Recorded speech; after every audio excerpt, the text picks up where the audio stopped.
അങ്ങാടിപ്പുറം ശ്രീ തിരുമന്ധാംകുന്ന് ഭഗവതിയുടെ പേരിലുള്ള മാന്ധാദ്രി പുരസ്കാരം കെ.എസ്. ചിത്രയ്ക്ക് സമ്മാനിച്ചു. രണ്ടാം പൂരദിവസമായ ഇന്നലെ ക്ഷേത്രാങ്കണത്തിൽ വെച്ച് നടന്ന സാംസ്കാരിക സമ്മേളനത്തിൽ Malabar Devaswom board president M. മുരളിയാണ് അവാർഡ് സമ്മാനിച്ചത്. സാംസ്കാരിക സമ്മേളനത്തിന് തന്ത്രി പന്തലക്കോട് നാരായണൻ നമ്പൂതിരി ഭദ്രദീപം തെളിയിച്ചു. Malabar Devaswom board president M. R ചടങ്ങ് ഉദ്ഘാടനം ചെയ്തു.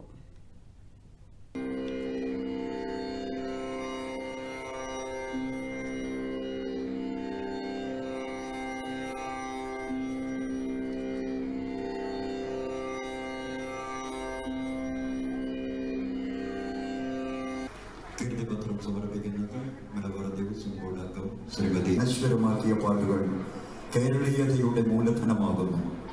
വലിയൊരു കാലഘട്ടം ചെമ്പട്ട് ചുറ്റി അരമണി അണിഞ്ഞ് വാളും ചിലമ്പുമായി കൽപ്പന പറയുന്ന എടപ്പറ്റ കോമരത്തിൽ അമ്മയുടെ വചനങ്ങൾ കുടികൊള്ളുന്നതായാണ് സങ്കല്പം. 18 കാലഘട്ടിലെ കാലാത്മകതയാണ് നമ്പീശിന്റെ മറ്റൊരു സർഗസിദ്ധി. ദേവീദേവന്മാർക്ക് മാലകെട്ടിയും അർച്ചന പുഷ്പങ്ങൾ ഒരുക്കിയും എഴുന്നള്ളിപ്പിന് വിളക്ക് പിടിച്ചു. മഞ്ഞൾ പ്രസാദം നെറ്റിയിൽ ചാർത്തി മഞ്ഞക്കുറി മുണ്ടു ചുറ്റി ഇന്നിന്റെ മുറ്റത്ത് പൊന്നോടപ്പൂവി വന്നു ചിരി തൂകി നിന്നു വന്നു ചിരി തൂകി നിന്നു